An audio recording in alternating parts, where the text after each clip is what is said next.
안녕하세요. 중앙전망대입니다. 금융시장의 다양한 이슈를 뉴스보다 핫하게, 리포트보다 쿨하게 짚어보겠습니다.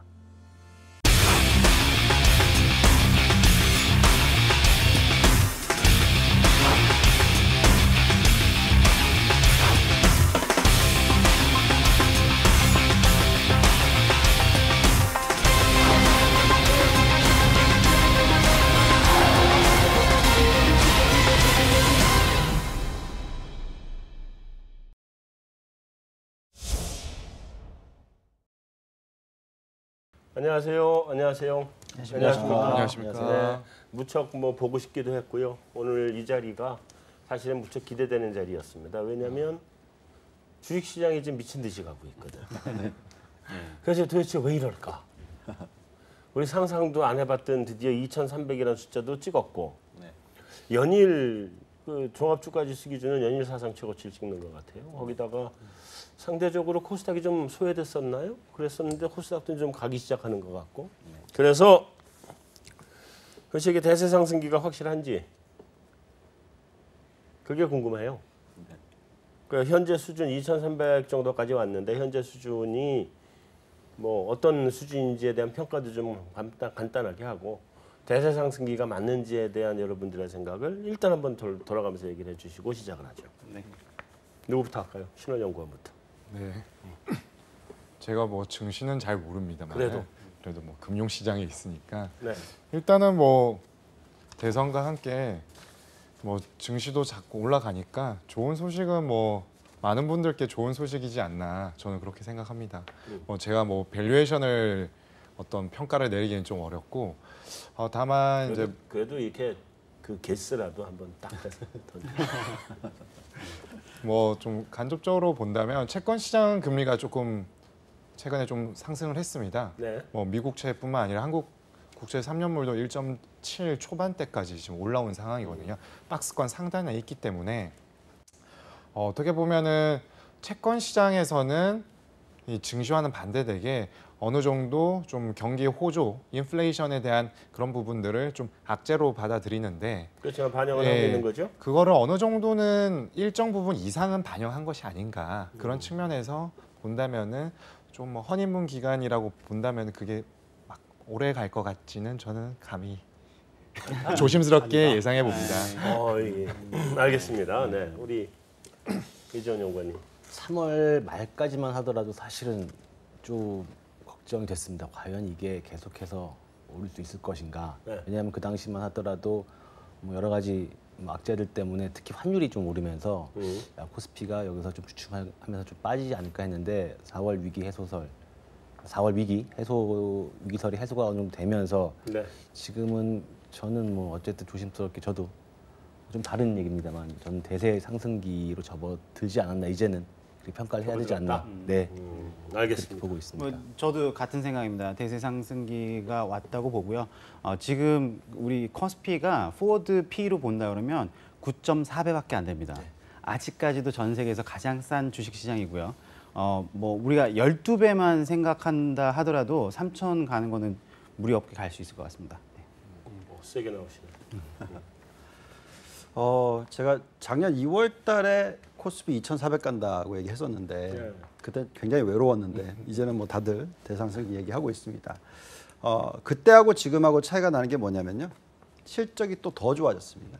그래서 그때 2,400을 바라봤고요. 지금은 오히려 더 올라가고 있는 것 같다. 그래서 이제 겨우 1년 정도 좀 지난 상승장이고 앞으로 이게 아무리 못해도 적어도 1년은 더 갈 것 같다. 그래서 좋게 보고 있습니다. 한 가지 네, 첨언하자면은 저희들은 작년부터 조건부 3천을 얘기했었습니다. 네. 알겠습니다. 근데 사실은 그러니까 2,300은 이건 지수도 아니다 이렇게 생각하는 거 아니에요 지금 그러니까.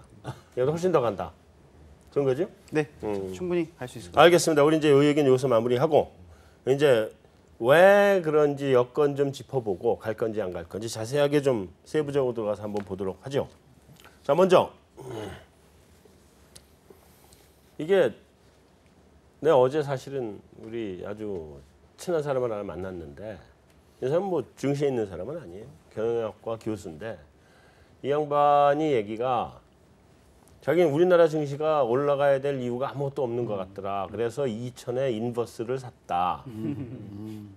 그리고 지금 정말 박살나게 깨지고 있는 중인데 인제라도 환매를 해라 내 그랬어요. 인제라도 환매를 하고 그러면 레버리지를 사서 이거를 갖다가 만회를 해라 그랬는데 인제는 환매할 수 있는 수준도 넘어선 것 같다. 너무 많이 잃었다. 뭐 이러더라고요. 그 사람 얘기는 왜 올라야 되냐고, 왜 오를 이유가 없다는 거야. 나는 오를 이유가 있긴 있는 것 같은데 없다 그러대. 그래서 일단 국외 요인부터 오를 요인을 한번 짚어보죠. 미국부터. 미국이 실업률이 지금 4.4 나왔잖아요. 이제 지난달이 4.5에서 4.4로 내려왔고, 그렇게 실업률이 우리 완전 고용 실업률이 5.0이라고 생각을 했었는데 그게 다 뚫고 깨고 밑으로 내려왔는데 임금 상승률도 역시 2.5로 떨어졌거든요. 아니 그러면 완전 고용 상태를 뛰어넘은 실업률인데 그러면 임금 상승률이 굉장히 세게 나와야 되는데 세게 안 나온단 말이에요. 미국 어떻게 봐야 돼요? 지난번에 한번 말씀드렸지만 이게 저번 사이클이랑 비교하다 보면은 파티시페이션도 굉장히 낮은 상태에서 U6가 아직까지 높다라는 게 아직까지는 인플레이션을 높여주는데 좀 부족한 면들이 있다. 이게 4.4가 U6가 말하자면 우리로 치면 체감 실업률 같은 그렇죠, 거죠? 그렇죠. 저번 사이클에서 4.4가 바닥이었거든요. 네. 그때가 U6가 8% 정도 됐었는데 네. 지금은 미국이 8.6% 나오고 있거든요. 네. 그래서 아직 언더 인플로이드가 꽤 많이 있다라는 게 생각인데 그게 이제 U6까지 만약에 8% 미만으로 떨어진다. 그때부터는 웨이지 인플레이션이 충분히 나올 거라고 생각합니다. 결국 이제 시장 참여율 얘기를 하는 건데요. 네. 뭐 아시겠지만 68% 이상에서 지금 많이 떨어졌었고 거의 62%까지 떨어졌다가 최근에 한 63%까지 올라와 있는 상황이고요. 네. 이게 다시 또 68%대까지 올라가는 데는 시간이 많이 걸릴 거라고 생각하고 있습니다. 그래서 저희가 생각하는 타이밍은 아마 2019년 지나야지, 2020년쯤 돼야지 참여율도 올라갈 거니까요. 그래서 결국은 unemployment ratio, 그러니까 실업률은 낮은데 실질적으로 인플레이션을 일으키는 요소들이 임금 상승률하고 연결되고 있는 부분이 적다 보니까 결국은 이런 사이클 안에서는 뭐 금리를 급격하게 올리지 못하는 그런 사이클이다. 네. 결국 그렇다면 당연히 증시에는 좋은 요소고 네. 그렇기 때문에 미국 시장은 앞으로도 훨씬 더 많이 올라갈 거라고 저희는 예상하고 있어서 이게 당연히 국내에 긍정적인 요소로 작용하겠죠. 어쨌든 그래서 고용률이 시장 참여율 고용률이 지금부터 내년 만 2, 3년 동안은 조금씩 계속 올라갈 거다 이렇게 보는 거죠. 그게 68이 사상 최고 아니었었나요? 네. 2008년 직전이 네. 그거였는데 네. 굉장히 높은 고용률이었던 걸로 난 기억을 네. 하거든요. 미국에서. 네. 그건 아니에요? 맞습니다. 갑자기. 자, 신원연구원. 네. 마침 또 채권을 보니까 네. FOMC 어떻게 할 것 같아?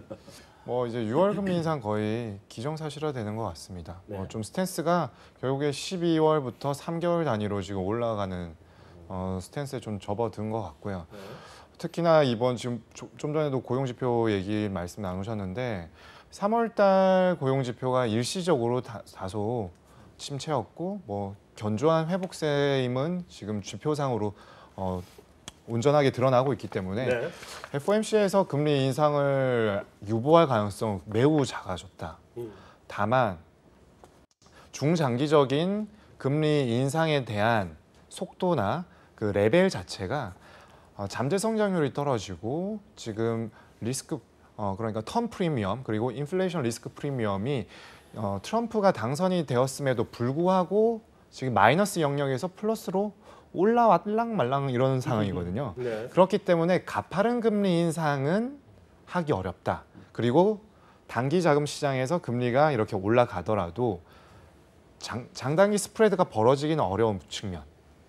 이런 거는 분명히 있습니다. 그러니까 일단 뭐 요즘에는 해석하기 나름인데 이런 측면에서 위험 자산에서는 좀 오히려 안심하는 것이 아닌가. 네, 그런 측면이 최근에 좀 많이 반영된 것 같습니다. 내가 뭐 추가로 좀 질문을 해보면 지금 시장에서 나오기는 6월, 9월 나올 거다. 네. 이렇게 얘기를 했잖아요. 그럼 작년 12월부터 지금 4번 연속이에요. 네. 분기별로. 근데 이 속도가 네. 뭐 분기별로 25bp씩 올리는 정도면 이게 시장에서 충분히 감내할 수 있는 속도인 것 같은데 옛날에 그린스펀 때는 뭐 1%도 올렸다 1%도 깎았다 막 이랬잖아요. 그런데 속도는 어떨 것 같아요? 그거보다 더 빨라질 것 같아요? 아니면 그냥 그 정도 속도로 갈 것 같아요? 일단 시장의 컨센서스는 그러니까 금년에 3번, 3, 6, 9월 네. 금리 인상하고 이제 재투자 종료나 대차 대조표 축소에 관한 논의를 이제 9월 이후부터 본격화해서 그 시점을 12월로 할 것이냐 아니면 내년으로 이연을 할 것이냐 어찌되었든 간에 이 얘기를 한다는 자체가 이제 연준의 자산 규모를 줄이겠다라는 신호탄으로 받아들여질 수 있기 때문에 네. 금리 인상 측면에서 본다면은 뭐 3번 정도는 이미 시장에서 반영을 하고 충분히 버틸 수 있는 체력이 된 것 같습니다. 다만 그 이후에 재투자 종료나 연준이 보유하고 있는 MBS나 국채의 만기 도래가 지금 이제 18년부터 좀 중장기적인 부분이 있고 그거를 만약에 재투자를 계속 해버리게 되면은 연준은 그걸 또 안고 가야 된다는 부담이 생겨버리는 거죠. 그렇기 때문에 이 부분을 어떻게 끌어가느냐 그리고 그 시기의 경제 지표들이 특히나 고용시장 그리고 지금 연준 위원들이 계속 언급하고 있는 부동산 시장에 대한 부분들이 잘 버틸 수 있느냐 아니냐에 따라서 이 얘기를 강하게 이끌고 나갈 것인지 아니면은 좀 한 타임 쉬면서 진행할 것인지를 좀 가늠할 수 있을 것 같습니다. 그러니까 금리 인상은 그럼 9월 정도까지 올해는 끝을 내고 그 다음에는 이제 자산 축소 쪽으로 네. 논의를 해서 이걸 세게 할 건지 천천히 할 건지에 관한 논의를 할 거다. 그렇죠. 대충 연말까지 그런 예. 결론이 날 거다. 그리고 이제 FOMC 점도표에서 이제 롱런 한 그 장기 금리가 보면은 계속해서 떨어져서 지금 3.0에서 멈춰 있습니다. 네. 그렇기 때문에 금리 인상을 가파르게 이제 3번 하면 1.5까지 올라가게 되는데 네. 그 이상으로 하려면 일단은 다른 부분들을 하면서 좀 시장과의 의사소통 그리고 여러 가지 우려감들을 좀 다독거려주는 그런 액션들이 나올 수밖에 없는 그런 상황으로 보여집니다. 알겠습니다. 이견 있으세요? 아니면 또 뭐 보탤 말? 저는 그러니까 트럼프가 지금 하려고 하는 이런 정책들, 인프라스트럭처 스pen딩이나 세금 감면이나 이런 부분들이 만약에 정말 원하는 대로 제대로 된다 그러면 페드의 금리 인상 사이클이 조금 빨라질 수도 있지 않을까라는 그 생각은 해봅니다. 우려하고 있는 예. 부분이고. 네. 그건 그렇죠. 네. 정확하게 그 부분을 짚어보고 네. 금리 속도가 판단이 될 것 같습니다. 그렇죠. 결국 근데 재정을 얼마나 쓰느냐. 그 부분이 그냥 뭐 큰 문제만 없다면 그냥 현재 정도 그렇죠. 속도. 근데 그게 빨라지기 시작하면 금리 인상 속도도 같이 빨라질 수밖에 그렇죠. 없는. 네. 좋습니다. 프랑스요. 시장에서 별 반응 없이 지나버렸어요.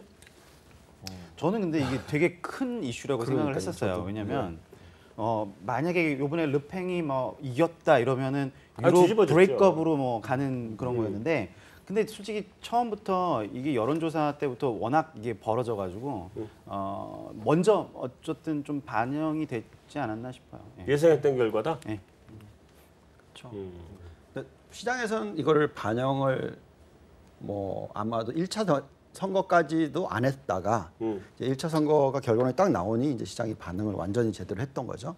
그래서 유럽 시장이 사실 올해 보시면 어느 시장보다도 제일 상승률이 높은 국가들이 많은 곳이 유럽입니다. 네, 예상을 뭐 했었고. 많이 네. 올라가긴 올라갔던데 유럽이 그래도 여전히 지금 저평가돼 있는 거예요.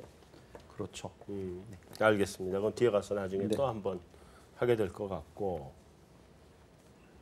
자, 그럼 유럽은 어쨌든 이제 안 깨진다고 생각을 하고 유럽 경제는 뭐 나쁘지 않다.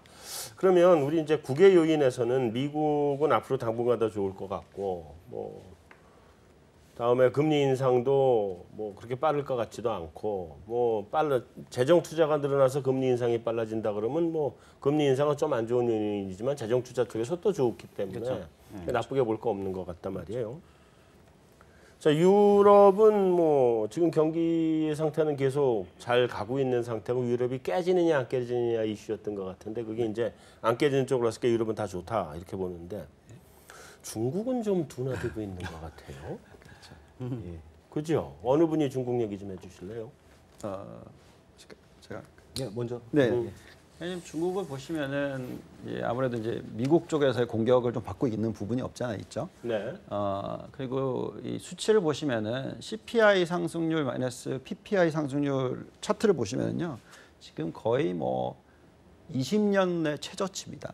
그러니까 네. 무슨 말이냐면 이 원자재 가격이 상승을 했는데 이것을 소비자 가격으로 전가시키지를 못하고 있는 거죠. 그렇죠. 그래서 결국은 중국 자체만 놓고 보면 이 기업 실적이 좋게 나오지가 않는 거죠. 그래서 저희가 계속 돌려보는 모델을 저희는 19개 국가를 들여다보는데 중국 숫자만 자꾸 내려가요. 예, 그래서 안타까운 부분이고요. 그렇지만 그렇다 하더라도 실질적으로 소비가 안 일어나고 있느냐 그렇지는 않고요.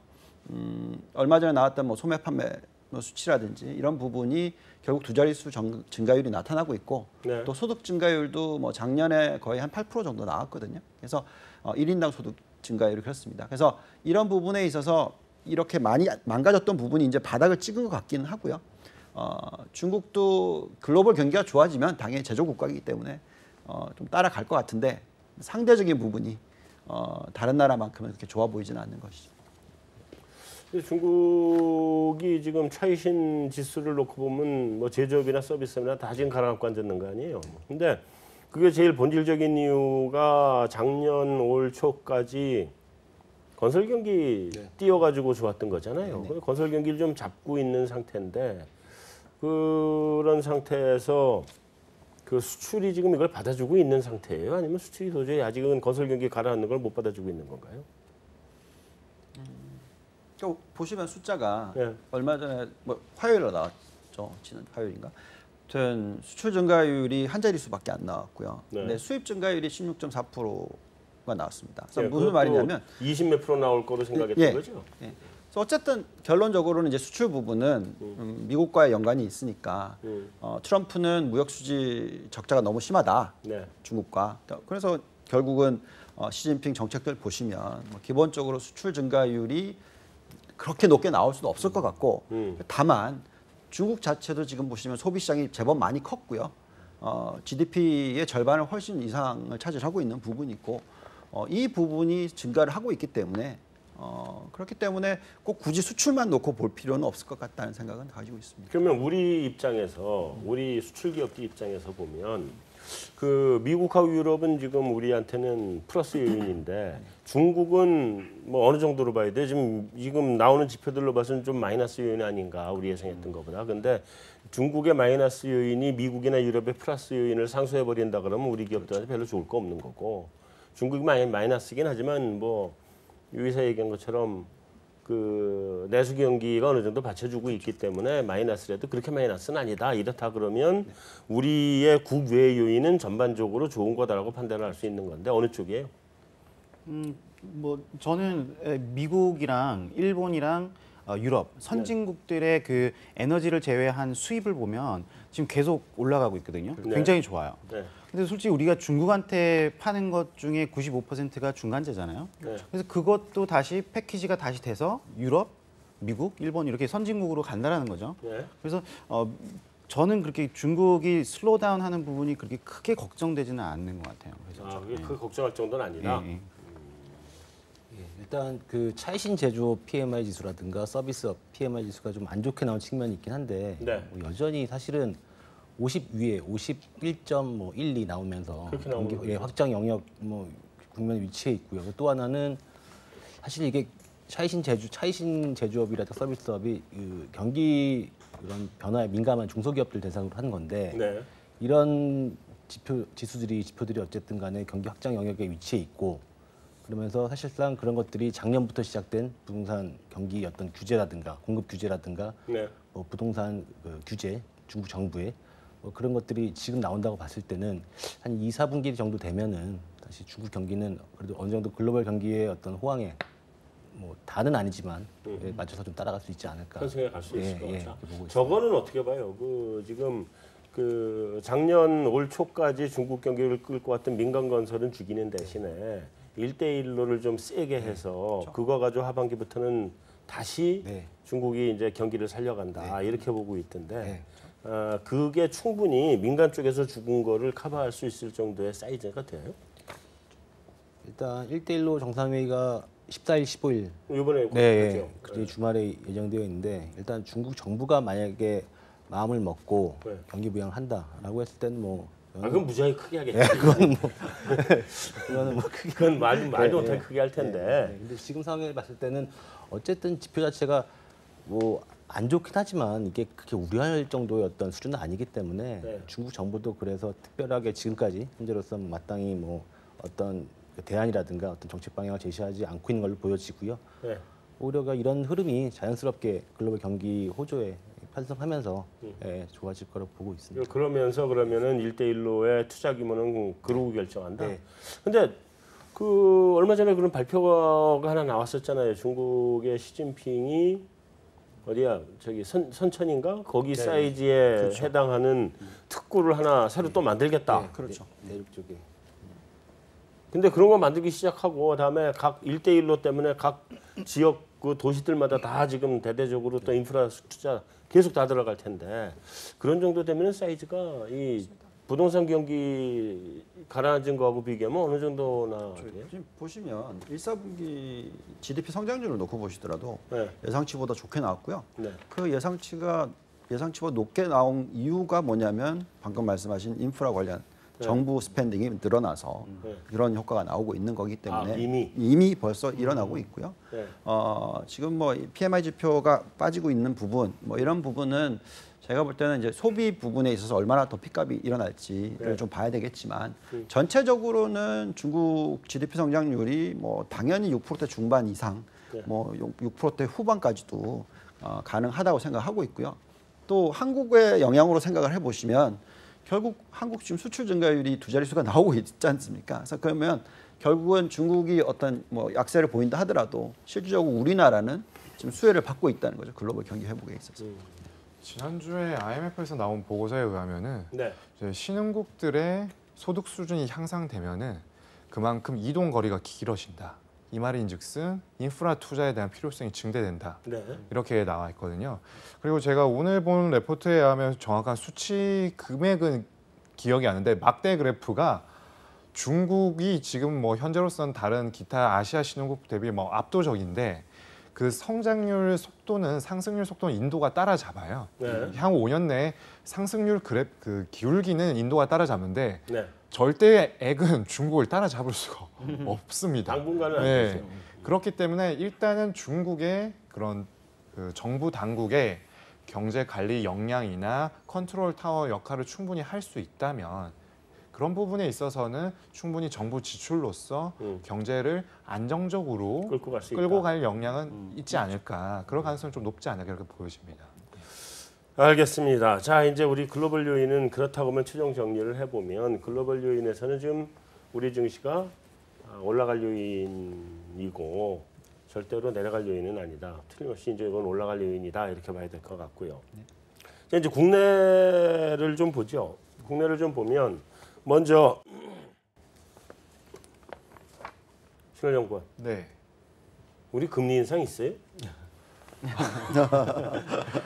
그거는 지금 뭐 신문 언론 지상에 나오는 뭐 경제부총리, 네. 그리고 한국은행 총재 하마평들을 보고 좀 추려져야 네. 그 이후에 아니, 그러니까 조금 뭐 가능할 그거는 수 있을 것 같은데 어떤 사람이 오느냐를 따지지 말고 네. 현재 우리 경기 여건이나 시장 여건 뭐 네. 이런 것들을 감안할 때 금리 인상이 필요한 상황이냐 인하가 필요한 상황이냐 아니면 당분간은 그냥 중립으로 가는 게 나은 거냐에 대한 질문. 저는 동결이 지금은 적절하다고 봅니다. 당분간? 정확한 이제 뭐 워낙에 준비 기간이 짧았기 때문에 현 이제 문재인 정부의 정확한 경제 스탠스를 좀 더 파악해 봐야 되지만 그건 아직 아무도 모르죠. 뭐 좀 전에 저희 대기실에서도 얘기했지만 가계부채 총량 관리 뭐 이런 얘기도 있었지 않습니까? 네, 네.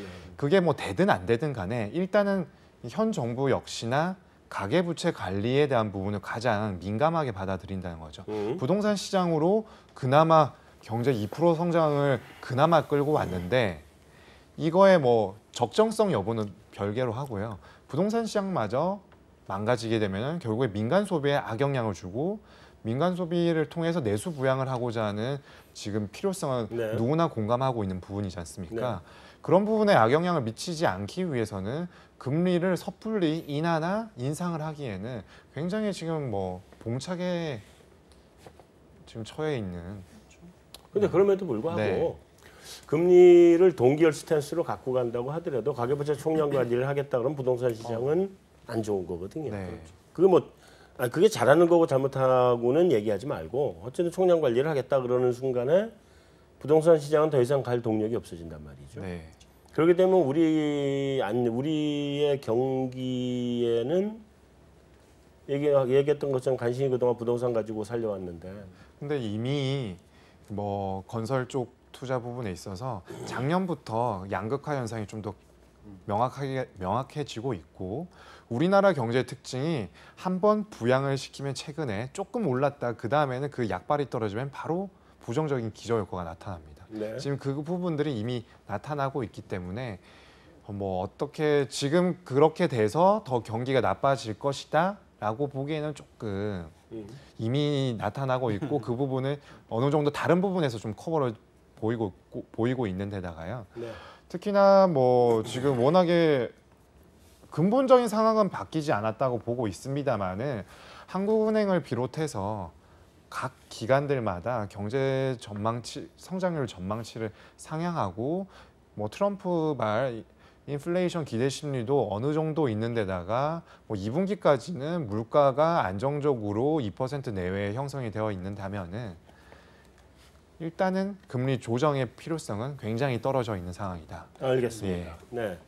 자, 우리 금리 얘기 좀 했으니까 그러면 자연스럽게 이어서 환율 어디까지 가요? 일단 강세예요, 약세예요? 일단 환율 상승, 그러니까 원화 약세의 요인은 이제 한쪽 꺾였다. 시장 많이 해소가 됐다. 네. 보고 있고요. 네. 뭐 트럼프 대통령 당선 이후에 네. 일시적으로 달러가 강세로 가면서 환율이 많이 오르긴 했지만 뭐 트럼프 대통령 자체가 강달러에 대한 뭐 혐오감까지 보일 정도의 어떤 그 발언들을 하고 있고 네. 또 미국이 점진적 금리 인상을 할 거고 말씀하신 제 생각에도 금리 동결, 우리나라는 금리 동결로 당분간 가지 않을까라고 생각을 하고 있기 때문에 네. 현재와 같이 코스피 대세 상승장에서 외국인 자금이 계속해서 유입이 되고 이런 분위기면은 환율은 하향 안정세로 가지 않을까 이렇게 보고 있습니다. 얼마까지 봐요? 저는 일단 1,100원 정도까지 보고 있고요. 네. 예, 일단은 1,100원이 만약에 무너지게 되면은 1,000원으로 뭐 바로 갈 수 있는 상황도 올 수 있기 때문에 전저점이 무너지는 거니까요. 1,080, 78원? 1,080 정도가 바닥. 네, 예, 전저점이었기 때문에 그게 무너진다고 하면 1,050원, 1,000원은 뭐 사실상 큰 의미 없는 숫자이기 때문에 네. 일단 1,100원 선에서 일단 지지는 좀 받지 않을까라고 보고 있습니다. 그래도 지금 가나 그때 가나 별 차이 없는 수준을 얘기하시네요. 큰돈 바꿔가실 거 아니에요? 그래도 제 학비를 외국으로 보내야 되는 입장에서는 네. 굉장히 예민한데 저는 이게 1,100, 뭐 2,000, 1,200까지도 갔었지 않습니까? 그렇죠. 네. 그래서 안 바꾸고 계속 있다가 지금 아직도 안 바꾸고 있고요. 저는 아마 조만간 1,100원은 깨질 거라고 생각하고 있습니다. 그래서 아직까지는 환전을 하지 않는 게 좋다. 단기적으로도 우리 원화 가치가 좀 더 하락할 것 같은, 상승할 것 같은데 환율이 길게 하락이죠? 그렇죠. 길게 사이클을 우리가 본다 그러면 지금 글로벌 사이클이 지금 이제 드디어 업 사이클로 들어간 거라고 저는 보거든요. 그래서 우리나라 수출도 잘 될 것이고 그렇게 되면 또 이머징 마켓에 대한 투자 수요도 계속해서 늘어나면서 어카운트 서플러스가 좋아지고 또 투자 수요 좋아지고 그렇게 본다면 우리가 2006년 7년에 봤던 그런 계속해서 좋아지는 사이클에서 환율은 계속해서 떨어지는 쪽으로 가지 않을까 싶습니다. 그럼 무역 수지 흑자, 다음에 자본 수지 흑자, 그렇죠. 예. 양방 흑자에서 떨어진다. 근데 그건 계속 떨어지는 사이클이다. 저는 이 이코노믹 리커버리 사이클이 지속되는 한은 그거를 감안해 둬야 된다고 저는 생각을 해요. 예. 그래요. 그러면 자 이제 그럼 우리 이제 당장 엔화 대비 환율이 문제가 될 텐데 엔화는 지금 어떻게 봐야 돼요? 일단 일본은 지금 110은 지키겠다는 입장이잖아요, 그죠? 그렇죠. 예. 일단 엔화가 북한발 리스크 때문에 그때 지정학적 리스크가 막 일어나면서 엔화가 107엔대까지 한번 상승을 했거든요. 달러 대비. 네. 난 그거 좀 이상하다고 생각해요.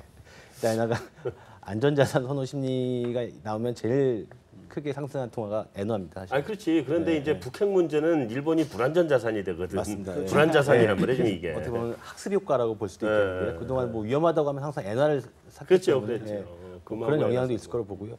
또 그게 또 그렇다고 봤던 게 또 바로 또 지금 다 114엔대로 떨어졌어요. 엔화가. 네. 예, 그러니까 불과 한 달 만에 지금 다시 이렇게 온 거기 때문에 엔화는 지금 일본 정부의 워낙 의지도 강하고 경기 부양 의지도 강하고 하기 때문에 결국 경기 부양이 제대로 그 경기 부양 의지가 제대로 어떤 시장에서 효과를 발휘하려면은 엔화는 약세로 가는 게 맞거든요. 네. 예, 그렇기 때문에 지금 상황 수준에서 엔화도 역시 예, 그러면 약세로 만약에 나 실장이 얘기한 것처럼 만약에 1000까지 또는 뭐 이렇게 간다든지 그래서 엔화는 110대를 유지한다고 하면 원대에는 900도 열어놔야 된다는 얘기네. 그래서 제가 말씀드렸던 게 그런 재정 환율까지도 고려해 봤을 때 네. 원화가 1,100원이 만약에 무너지게 되면은 네. 엔화 대 원화의 비율이 그 환율이 결국에는 1,001엔 구자를 보는 네, 구자를 볼 수 있기 때문에 네. 그 역시도 결국에는 예, 뭐 수출 기업이라든가 뭐 등등 해가지고 네. 뭐가 당연히 안 좋은 상황으로 갈 수 있는 거기 때문에 그럼 일본 여행은 진짜 장기로 미뤄둬야 되겠네. 근데 저는 좀 생각이 다른 부분이 옛날에는 원유엔 크로스 레이시 우리 코스피에 주는 영향이 되게 컸었죠. 근데 지금은 어떻게 보면은 텍, 뭐 자동차 이런 데를 보면 그 밸류 체인 자체가 한국에서 많이 벗어나 있어요. 그러죠. 예, 텍 같은 경우도 솔직히 뭐 우리가 DRAM 정도만 한국에서 만들지 핸드폰이나 이런 것들 다 베트남에서 만들잖아요. 그래서 삼성전자도 보시면은 솔직히 그렇게 우리 원화에 민감할까 이런 생각이 들어요. 그래서 원유엔 크로스 레이시 꼭 뭐 한국 그 수출 기업에 안 좋다라는 거는 좀 예전보다는 좀 많이 그 강도가 약해진 것 같다라는 생각이 들어요. 예. 그건 그렇죠. 그리고 또 뭐 옌 자체가 그렇게 계속 뭐 절하가 될 것 같지는 않고요. 네. 왜냐하면 뭐 지금 아마도 뭐 110에서 115엔 사이에서 이렇게 안정적으로 흘러가지 않을까 하는 생각을 가지고 있고요. 왜냐하면 기본적인 지금 실적들이 기업 실적들이 굉장히 좋게 나오고 있고 이런 상황에서 어떤 좀 세계적인 뭐 경쟁력이 어느 정도 좀 유지가 되고 있다고 하고 있고 또 특히 만약에 미국 쪽에 이 간접 인프라 투자 쪽이 늘어나면 일본 수혜가 굉장히 큽니다. 그래서 실질적으로는 환율 가지고만이 아니라 뭐 기본적으로 경제 성장률을 끌어올릴 수 있는 부분이 환율만이 아니기 때문에 네. 저희가 볼 때는 뭐 너무 이 환율에 예민해서 시장을 들여다보실 필요는 없을 것 같다는 생각이 듭니다. 그렇게 본다. 위안화는 어떻게 돼요? 물어보는 김에 위안화까지 물어보면. 위안화 환율은 그냥 뭐 지금 수준에서 네. 뭐 마찬가지로 크게 움직이지 않을 것 같아요. 중국 위안화 환율은. 네. 예. 뭐 가장 큰 이유가 어쨌든 간에 중국이 지금 살짝 다른 글로벌 국가들에 비해서 혹은 이머징 국가들에 비해서 사이클 보조를 못 마치고 좀 밀려나 있긴 하지만 네. 뭐 위안화 환율은 크게 변동이 없었거든요. 예. 근데 내가 그걸 물어보는 이유는 사실은 원화 환율이 지금은 일본 엔화하고 동조화보다는 위안화 동조화가 훨씬 크기 때문에 그래서 물어보는 거예요. 위안화의 움직임이 우리 원화 움직임의 반대 방향이라 그러면 원화가 움직이는 속도가 굉장히 느릴 거고 뭐 그래서 물어보는 거예요. 저는 그래서 일단 이게 지금 위안화 너무 어려운 질문인데. 아닌데 이게 위안화 환율과의 동조화도 살짝 요즘에 무너졌던 이유가 많이 좀 깨졌기 때문에 특히 이제 사드 이후에 어떤 조치 이후에는 좀 더 그것도 사드 영향이네. 그래서 너무 그렇게 심각하게 보진 않아도 된다. 네, 저는 그렇게 보고 있습니다. 알겠습니다. 우리 좀 넘어가고 어디로 가냐? 이제 기업 실적. 네. 아까 이제 우리 모두의 실적 얘기들을 좀 하셨는데 한때 우리 지수 한 2,200이나 이렇게 될 때 그때 우리 1년 그 포워드 루킹 퍼가 8대까지 내려가더라고요. 어떤 또 분석에 의하면 8대 초반 이렇게까지도 가더란 말이에요. 지금 이제 좀 올라왔으니까 좀 따라 올라왔겠지. 실적이 얼마나 좋길래 그래요? 지금 기업 실적은 연초에 생각했던 것보다 네. 너무 좋아요. 그래서 이게 연초부터 해서 그다음에 1분기 실적을 지나면서 네. 코스피 전체에 대한 실적이 한 25% 정도 상향 조정이 됐어요. 그게 네. 저기 삼성전자 또 네. 포스코 이런 데만 그런 거 아니에요? 꼭 그렇지만은 않습니다. 그러니까 텍 쪽에서 삼성전자 이런 데도 되게 좋았지만 나머지 부분도 되게 좋았어요. 그래서 우리가 섹터를 본다 그러면 굳이 나쁘게 볼 섹터가 거의 없어 보이는 정도로 되게 좋았어요. 내 것만 나쁘구나. 네. 사실상 과거 히스토리를 봐야 되지 않습니까? 네. 과거 역사를 보시면 이제 한국 기업들의 평균 ROE라고 하죠. 네. 자기 자본 수익률이 한 2년 전까지만 해도 최저치까지 내려갔었는데 그게 거의 한 7%가 깨졌었습니다. 그리고 예상치가 뭐 그렇게 많이 올라가는 것 같이 예상이 안 돼 있었고요. 또 그 전년도들 쭉 보시면은 이익이 그렇게 변화가 없었어요. 2011년 이후에 12, 13. 근데 이제 14년 들어오고 15년 들어오면서 이제 예상치가 지금 나오고 있는데 이제 예상치가 ROE가 이제 10% 이상으로 올라가 있습니다. 무슨 말이냐? 7%에서 10%라는 건 굉장히 큰 점프죠. 그래서 이 숫자가 들어가기 시작하니까 실질적인 저희가 돌려보는 잔존가치 모델이라든지 뭐 이런 것들을 봤었을 때 코스피 지수가 계속적으로 적정 가격이 올라가는 거죠. 실적이 좋아지니까. 네. 그래서 지난 4개월 동안 저희가 계산해 보니까 코스피 지수가 다른 거 변한 게 없고 실적 때문에 얼마나 몇 포인트나 도대체 올라갔나 해보니까 650포인트나 올라갔어요. 굉장히 큰 거죠. 네. 그래서 만약에 작년에 고점이 예를 들어서 2,400이다 뭐 이런 생각을 했었다면 실적 때문에 그러면 이제 실적이 좋아졌기 때문에 거기다 650포인트 더 보태야 된다는 거죠. 네. 그런 지금 변화가 있기 때문에 네. 그리고 ROE 10%라는 게 그게 무리가 아니라는 거죠. 그리고 그런 이유가 왜 나오냐면 수출이 지금 플러스 전환했기 때문에 고스란히 나오고 있다는 거죠. 자 그러면 지금 실적 자체가 그 증시 주가 말고 기업 실적 자체가 대세 상승기라고 봐요? 완전 턴어라운드 해서 이제 대세 상승 시작됐다고 보는 거예요. 그렇죠. 그게 왜 그러냐면 실적이 좋아지면 당연히 증시도 상승을 했어야 되는데 네. 2015년이 실적이 상승을 했습니다. 네. 근데도 주가가 못 갔어요. 네. 그러니까 왜 그냥 여러 가지 요소가 있습니다. 그러니까 네. 믿지를 못했으니까. 네. 네. 근데 지금 그게 1년이 지나고 나서 또 올해 들어왔는데 네.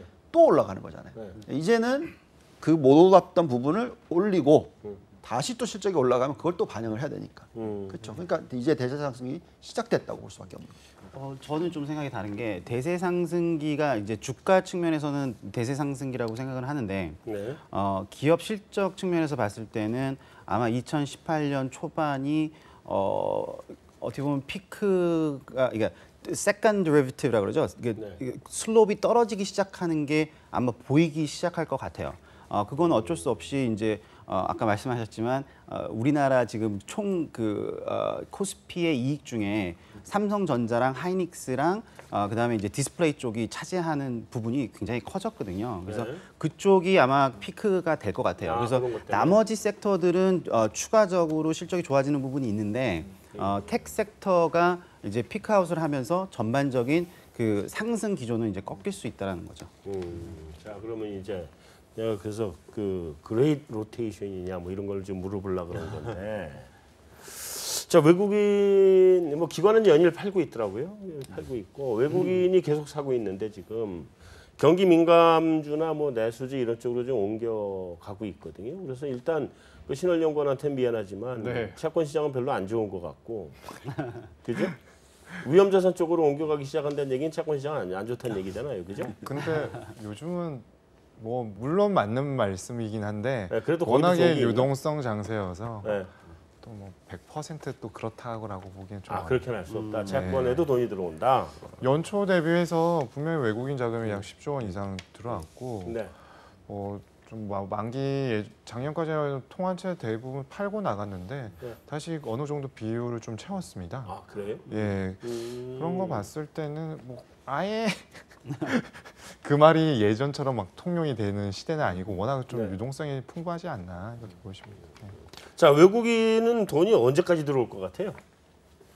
저는 계속 들어올 것 같아요. 왜냐하면 계속? 예, 지금 이제 Great Rotation이 채권에서 주식으로 돌아가는 Great Rotation이 아니라 네.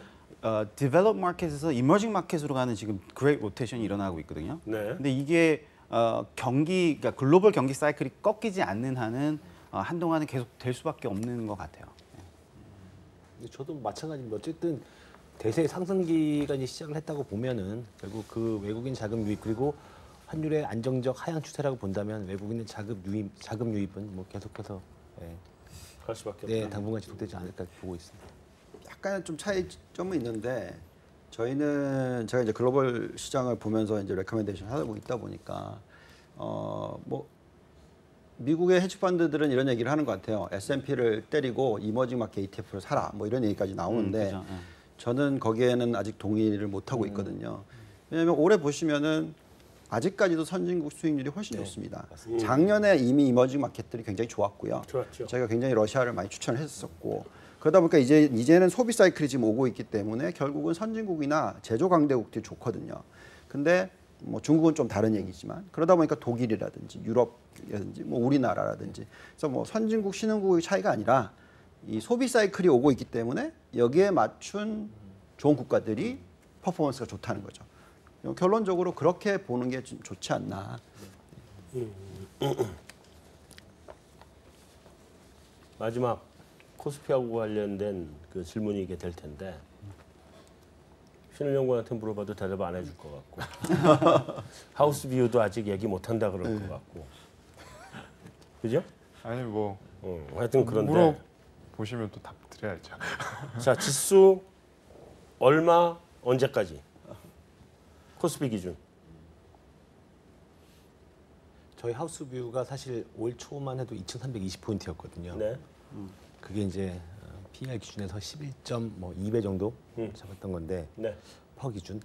그런데 지금 뭐 아직 하우스뷰는 안 나왔습니다. 근데 2,500 위로는 보고 있는 건 맞습니다. 2,500 위로 보고 있다. 네. 언제까지 올해 말까지? 네, 일단 올해? 하우스뷰는 아직 정해지지 않았습니다. 근데 제가 같이 얘기해봤을 때는 네. 일단 2,500 위로는 보고 있는 거는 맞는 것 같습니다. 맞는 것 같다. 네, 내년은 모르는 거죠. 네 아직까지 그거에 대해서 그럼 정리가 안 내년 됐습니다. 올해하고 내년은 일주일에 물어보고 올해 어디까지? 저희는 항상 말씀드리는 게 조건부라고 얘기하는데 조건부 3천을 말씀드리는데 올해? 연말까지요. 예. 그런데 3천을 이제 가기 위한 그 조건이 뭐냐면 저희는 이제 기업 지배 구조가 좀 발전이 있어야 된다는 거를 말씀드리는데 3천이면은 12배입니다. 네. 중국 시장이 아시아에서 한국을 제외하면 제일 쌉니다. 근데 거기도 13배예요. 그래서 12배 가는 거는 그렇게 무리가 되지는 않는다고 근데 보고 있습니다. 거기는 이제 12배 가려 그러면 배당이 늘어나야 된다는 그렇죠. 거죠? 저희들은 그건 이제 알고 있고. 기업 지배 구조가 좋아진다 그러면 우리나라 회사들이 보면은 투자하는 거를 제외하고도 프리 캐시 플로우가 계속 쌓여요. 네.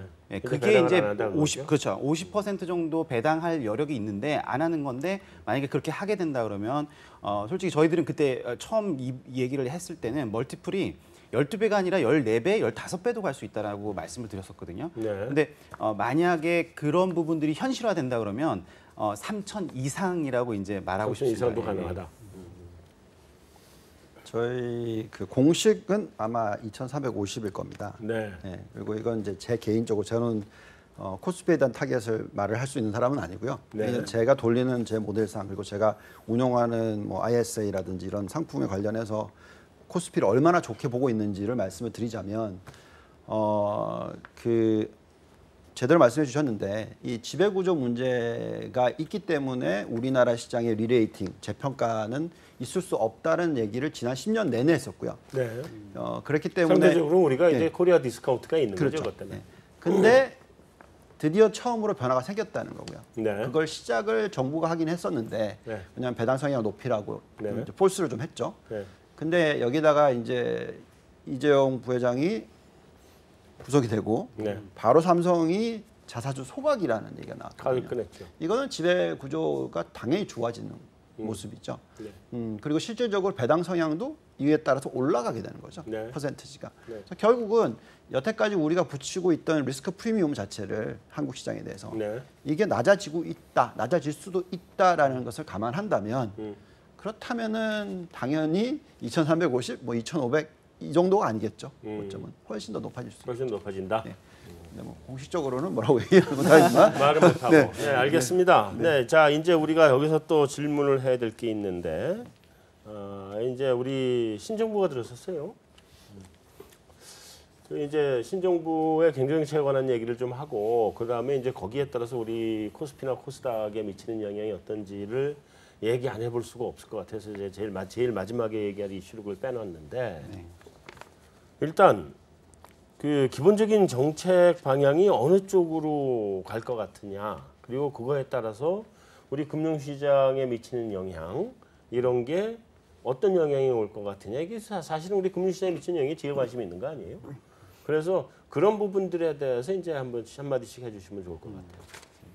뭐 저는 이제 투자자들이랑 얘기를 할 때 네. 문재인이 이제 될 것 같다라고 그 전주부터 벌써 이렇게 베팅이 들어갔던 것 같아요. 네. 그래서 어떻게 보면은 주가가 굉장히 좋았던 부분들이 문재인 대통령이 되면 재정 확대 쪽으로 갈 것이다라는 거가 되게 좋게 받아들였던 것 같아요. 기본적으로 재정 확대다. 네. 그다음에 일자리 부분 문제도 좋게 받아들였던 것 같고 네. 또 미니멈 웨이지 최저임금 같은 경우도 2020년까지 10,000원을 만든다는 거는 매년 한 16% 정도 인상을 시켜야 되는 거거든요. 네. 그럼 굉장히 인플레이셔너리한 부분이고 네. 이런 것들이 지금 코스피가 대부분 수출주 위주로 왔다면 앞으로는 이제 내수주들도 같이 거기에 랠리에 동승하는 거 아니냐라는 기대가 있었고요. 또 한 가지는 사드 관련해서 이게 중국과의 관계가 좋아질 수도 있지 않겠느냐 해서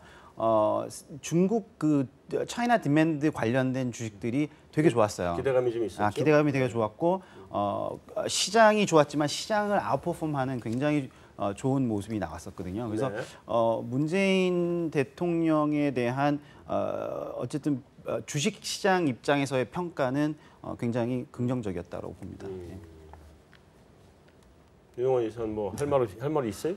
어, 없으면 안 해도 돼요. 아니 뭐 저는 이제 정치적인 부분이라기보다 이제 어느 쪽에 초점이 맞춰질까 하는 네. 부분이 상당히 중요하지 않겠습니까? 그렇죠, 그렇죠. 개인 투자자들의 입장에서는 코스닥이 되게 중요하겠죠. 네. 왜냐하면 중소형주들을 많이 보시니까. 음, 근데 이제 결국 기업 실적하고 연결이 돼 있다고 저는 생각하는데 네.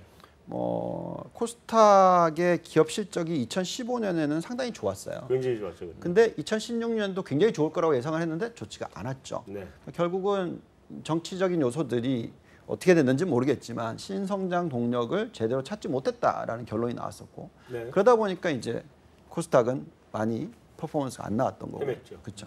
근데 이제 이번에 그럼 이제 신성장 동력을 찾을 거냐 못 찾을 거냐 하는 건데 네. 그거의 답은 지금 이제 정부 들어섰는데 어떻게 알겠습니까?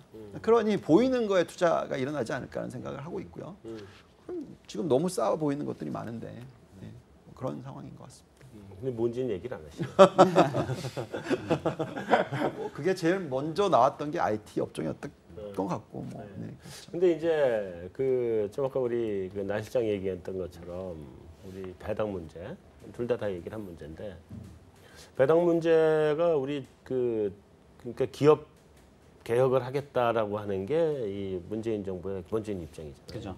근데 그렇게 되면 그 증시학원에서는 배당성 영향을 높일 수밖에 없는 거 아닌가요? 기업의 유보금을 갖다가 풀어라는 건데 계속 요구가 유보금을 어떻게 풀 거냐, 일자리를 늘려서 풀 거냐, 투자를 해서 풀 거냐, 배당으로 풀 거냐 여러 가지 따져보면 배당도 앞으로 좀 좋아질 거라고 볼 수 있는 거 아닌가요? 그렇죠. 벌써 삼성이 소각을 했다는 것과 그게 40몇 조입니다. 다른 데 안 따라갈 수 엄청나게 큰 건데요.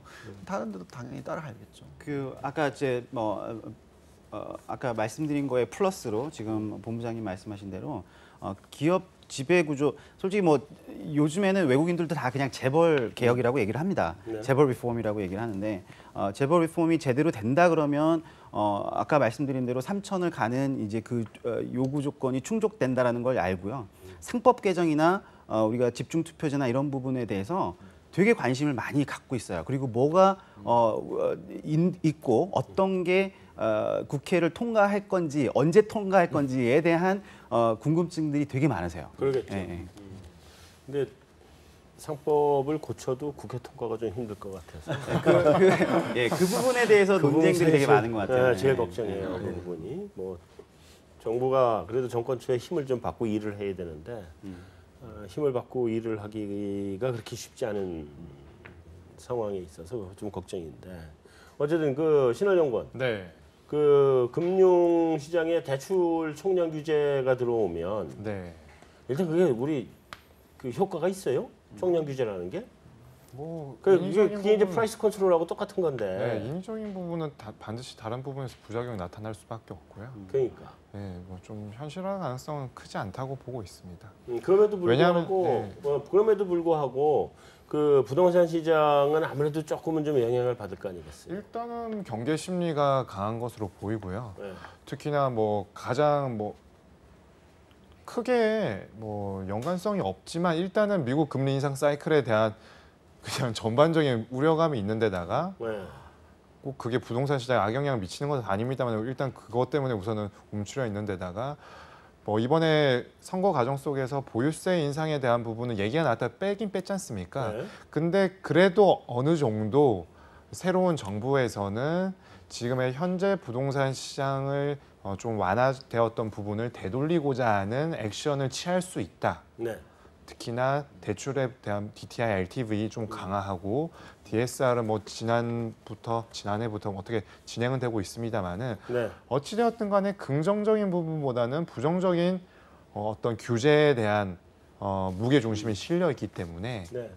조금 우려스러운 건 사실이죠. 근데 우리나라 부동산 시장이 꼭 그 규제 때문에 뭐 잘 안 된다거나 가격이 꼭 그 그러긴 한데. 네, 그래도 그렇게만 움직이는 것도 아니어서 또 다른 측면이 또 분명히 작용한 건 있죠. 저는 좀 예. 반대되는 의견을 얘기하자면 솔직히 저도 총량제 규제 자체는 어떻게 할 건지는 잘 모르겠어요. 그리고 그게 맞지 않다라고 저도 생각을 하는데 어쨌든 그 프루덴 마이크로 매니지먼트가 어느 정도 필요할 수도 있다라고 생각하고 그게 이제 뱅크 섹터 시스템 리스크로 본다 그러면 어떻게 보면은 좀 그 가격 자체를 더 많이 가는 거를 눌러주면서 전체적인 시스템 리스크 자체는 낮아진다고 저는 보거든요. 그래서 이게 꼭 GDP 성장의 플러스 요인이 없어지니까 그냥 나쁜 거다라고 뭐 볼 수도 있겠지만 그 반대급부에서는 또 시스템 리스크를 낮춰주는 좋은 점도 우리가 한번 생각을 해봐야 된다고 저는 보고 있어요. 뱅킹 섹터에서 은행 섹터에서. 그렇죠. 저는 완전히 반대로 보고 있는데요. 만약에 총액 제한제가 들어오면 네. 시스템 리스크가 확 올라갈 거라고 생각합니다. 뭐 그거는 이제 어떻게 상황이 벌어지냐에 따라 예. 다르겠죠. 왜냐하면 총액 제한제라는 건 뭐냐면 총액 제한제가 딱 들어오는 순간에 제가 은행이라면 제가 대출을 갖다가 크레딧이 낮은 애들한테 안 해주겠죠. 네. 좋은 애들만 해주겠죠. 그렇죠. 그죠? 그러면 결국은 지금 돈이 없는 이 중산층 이하 이쪽이 이금융권이나 거의 망가지게 기타 되고요. 금융권으로 예. 가게 되죠. 그러면 이게는 체인 리액션이라는 거예요. 그래서 이것만큼 정말 나쁜 법은 없다고 생각하거든요. 그거는 그 뱅크 시스템 네, 그 네. 에셋 클래스 자체를 보시면은 돈이 없는 사람한테 은행은 돈을 빌려주지가 않아요. 그래서 아니죠. 지금은 그건 말씀하시는 거는 그냥 뱅킹 시스템 그렇죠, 그렇죠. 예. 시스템 말씀하시는 거고요. 지금 저축은행이 있고요. 그렇죠. 세컨더리 은행이 있고 다 있습니다. 그래서 결국은 총량제를 규제한다 그러면은 가장 먼저 줄어들 거는 아마도 우리가 policy를 제대로 만든다 그러면 그런 세컨더리 랜더들부터 줄일 수 있도록 만들어주는 게 더 맞는 것 같고요. 그들한테는 근데 지금 그렇게- 더 근데 랜딩을 간다고 하더라도 정책하고 이거 틀린 거잖아요. 근데 그렇게 될 것 같지도 않고 그렇다고 해서 또 유이사 쪽에서 우려하는 것처럼 우리 정부 우리 금융이나 하여튼 금융 당국이 그 미시적 조작을 그렇게까지 그렇죠. 안 했으면 좋겠고 그런 얘기가 안 나왔으면 않고 좋겠습니다. 시장이 이렇게 돌아갈 수 있을 정도의 선에서 조작을 할 것 같아요. 네. 그래서 어쨌든 간에 이러나 저러나 난 부동산 시장은 좀 영향을 받을 것 같고 그렇게 되면 건설 관련된 섹터는 앞으로 당분간은 좀 안 좋을 것 같다는 게 내 생각이거든요. 기본적으로. 그다음에 정부 재정 정책도 건설 산업 쪽으로 나오는 게 별로 없잖아요. 고용이라든가 이런 직접 소득 보전 쪽으로 들어가는 쪽으로 나오기 때문에 그러면 이제 건설이 좀 안 좋을 것 같다는 생각이 들고 또 하나는 증권거래에 의한 캐피탈 게인에 대해서 지금 과세는 피할 수 없을 것 같아요. 뭐 이제 단계적으로 들어올지는 모르겠지만 그거는 들어갈 수밖에 없는 것 같은데 그렇게 되면 증권산업의 영향이 어떻게 돼요? 과거 사례 보면은 다 안 좋았죠. 좋을 안 수는 좋은 없겠죠. 안 좋은 건 사실인데. 그러니까 개인 투자자들한테 과세하겠다는 거잖아요. 예. 지금, 그죠? 전부 다 공약을 다 걸어내는 근데 이제 이거를 어떻게 좀 전에도 뭐 얘기해 미세 조정을 얼마나 잘 하느냐에 따라서 그 네. 충격이 네. 직접적으로 나타나느냐 아니면 네. 어느 정도 소화하면서 나타나느냐 이렇게 갈릴 수밖에 우리나라 없죠. 개인 투자자들의 비중이 예전보다는 좀 많이 줄어들어서 뭐 임팩트가 좀 덜 하기를 바랄 뭐 근데 생각은 있어요. 그래도 펀드로 들어가는 것도 지금 과세 안 하고 있는 거 아닌가요? 펀드에 가입해서 내가 돈을 캐피탈 게인을 얻으면 자본이득을 얻으면 거기에 과세 면제잖아요 지금 우리. 네. 그렇죠. 저기 세컨더리 마켓에서 하는 건 과세 면제인데 대주주만 과세 대상이 되는 거죠 그게. 그런데 그거를 갖다가 과세를 하기 시작하면 뭐 펀드로 해서 들어가는 것도 과세고 다음에 내 개인이 매매 거래하는 것도 과세고 다 과세로 들어갈 텐데 그럼 좀 타격이 있는 거 아니겠어요? 당연히 있겠죠. 있겠죠. 예. 지금 재밌는 거 한번 보시면요. 코스피는 고점을 뚫었죠. 네. 근데 지금 코덱스 증권주 보시면은요. 2015년 고점 대비해서 그게 9,600인가 그렇거든요. 네. 지금 겨우 5,100인가 그래요. 그러니까 무슨 말이냐? 결론적으로 지금 사실상 우리나라가 지금 규제가 너무 많아요. 네. 어쨌든 금융 산업에 대해서. 네, 그죠? 그러니 뭐 우간다 수준이다 뭐 이런 얘기까지 나오고 그런 상황에서 규제가 더 늘어난다는 건 당연히 좋지 않다는 거고요. 만약에 양도세 뭐 이런 부분들도 규제 뭐 심지어는 뭐 예를 들어서 신용대출 금리 뭐 제한 뭐 아니면 뭐 공매도 못하게 만드는 법 뭐 이런까지 나오게 되면 이거는 어떻게 보면 우리나라의 금융산업이 발전을 못하라고 만드는 법이라고까지도 생각이 들기 때문에 정말 조심해야 될 것 같다. 이러저러 하여튼 주권시장에는 안 좋을 것 같다. 네, 알겠습니다. 자, 여기서 마무리하죠. 네. 자, 오늘 메인 토크는 여기서 마무리하고 외신 인사이드로 넘어가겠습니다.